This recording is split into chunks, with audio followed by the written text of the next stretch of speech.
The UN's new fact-checking system called iVerify will be used to crack down on misinformation all over the world, Michael Snyder reports.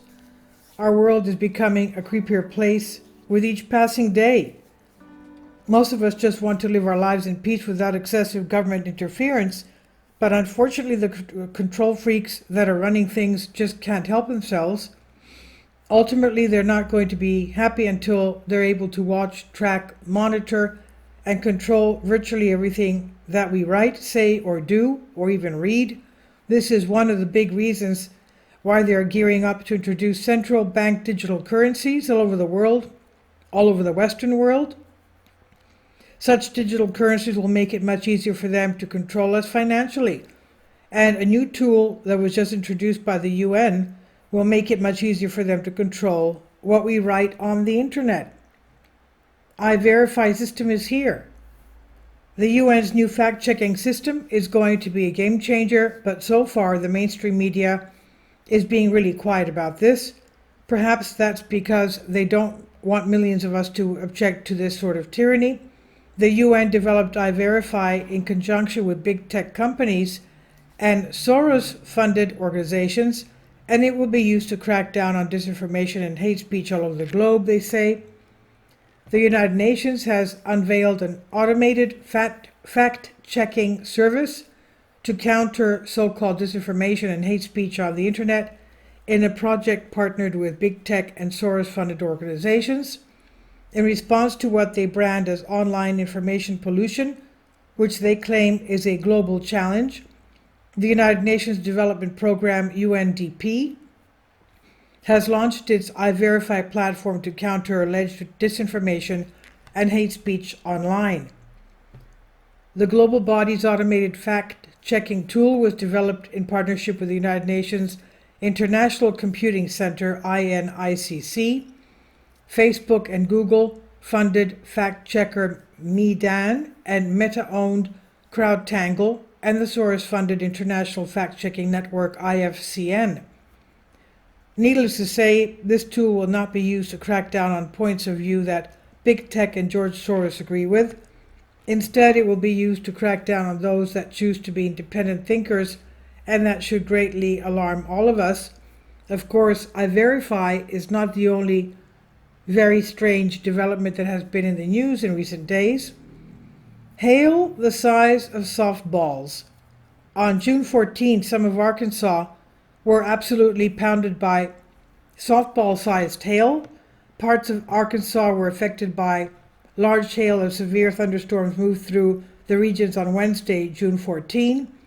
Video recorded by Layla Spearman from her porch in Royal, Arkansas, shows large hailstones littering her front yard so loud banging could be heard. Spearman told Storyful that she was in her living room when the hail started, and she said it sounded like bombs going off, and we looked outside and saw huge softball-sized hail, she said. And it turns out that some parts of northern Texas were also hit by hail as large as softballs. Severe storms brought large hail, caused power outages, and delayed flights in North Texas. Some people reported hail as large as softballs. In the old days, it was very rare for this sort of thing to happen, but now it's no big deal because it happens all the time. When hail gets this big, it can also do some really serious damage. Now, can you imagine this hitting somebody on the head or shoulders or back or your car or your roof? We were warned that this was coming, and now it's here. Record high temperatures accompany record drought swept south. Unfortunately, all this hail did little to ease the drought conditions in the middle of the nation. Extremely hot temperatures quickly returned, and in some areas the heat index actually exceeded 120 degrees Fahrenheit. Parts of Texas and southern Louisiana are feeling like a steam room amid a dangerous heat wave that's set to last more than a week. Blistering heat and stifling humidity have already combined to push the heat index above 120 degrees in spots, posing a significant danger to vulnerable populations and those without adequate access to cooler environments. The Lone Star State broke heat records on Thursday and Friday, and many more are expected to fall over the coming days. Of course, summer has not even begun yet. So if ERCOT is already bracing for record energy usage, what will things be like once we get into July and August? The blast of hot weather raises the potential for record energy usage, according to ERCOT, the council overseeing the flow of electric power in most of the state. The heat wave will push the Texas energy grid to its brink, forcing ERCOT to issue a weather watch through June 21st, which are posted when they forecast high demand. We were warned that this was coming, and now it's here. Decay in America. Is the infrastructure of America beyond repair? The spectacular collapse of a key section of I-95 in Philadelphia recently has put a spotlight on America's crumbling infrastructure. It has now become a major political issue, but as the article posted on Yahoo News has pointed out, this is a crisis that has been building for decades. Infrastructure in the United States has been at a breaking point for decades.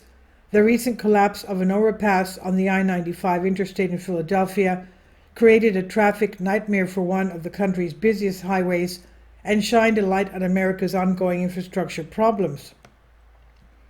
For much more on all of this, you can see my previous article, America's Infrastructure is Collapsing Right in Front of Our Eyes. We were warned that this was coming, and now it's here. A man getting pregnant? The last time that I was to mention today, the last item I wanted to mention is a very controversial trend in motherhood. The following comes from a recent NPR article that profiled a 37-year-old transgender man just got pregnant. Caden Coleman, 37, was surprised to learn he was pregnant in 2013. He had just had a top surgery, a double mastectomy, and had temporarily stopped taking hormones for the procedure. Coleman, who is transgender, said doctors had told him he could not get pregnant. A few years later, assuming that he'd been taking hormones long enough to avoid another pregnancy, he found he was expecting again, and today he's raising 2 young daughters. We were warned that this was coming, and now it's here. The pace of change in our society has accelerated to an absolutely blistering pace, and things are only going to get wilder in the years ahead. Are you prepared for what's coming? We all need to evaluate where we are physically, mentally, emotionally, financially, and spiritually, because the times that are in front of us will greatly change everyone.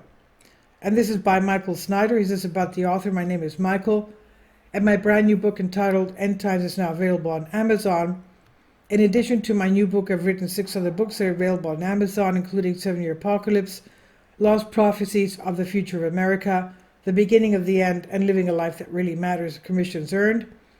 When you purchase any of these books, you help to support the work that I'm doing, and one way that you can really help is by sending copies as gifts to family and friends. Time is short, and I need help getting these warnings into the hands of as many people as possible. I've also started a brand new Substack Newsletter, and I encourage you to subscribe so that you won't miss any of the latest updates. I have published thousands of articles on the Economic Collapse blog, End of the American Dream, and the most important news. And the articles that I publish on those sites are republished on dozens of other prominent websites all over the globe. I always freely and happily allow others to republish my articles on their own websites, but I also ask that they include this about the author section with each article. The material containing this article is for general information purposes only, and readers should consult licensed professionals before making any legal, business, financial, or health decisions. I encourage you to follow me on social media, Facebook and Twitter, and any way that you can share these articles with others is definitely a great help. These are such troubled times, and people need hope. John 3:16 tells us about the hope that God has given us through Jesus Christ. For God so loved this world that he gave his only begotten Son, that whosoever believeth in him should not perish but have everlasting life. If you have not already done so, I strongly urge you to invite Jesus Christ to be your Lord and Savior today. And this is on End of the American Dream by Michael Snyder. Please leave your comments, and thank you for your support. Kindly support my Patreon account. The daily posts are 5 videos daily, and they are totally different from what I have on my YouTube channel. Thank you so much for your support, and that you find all my content so interesting. You'll find the Patreon account details in the description box below.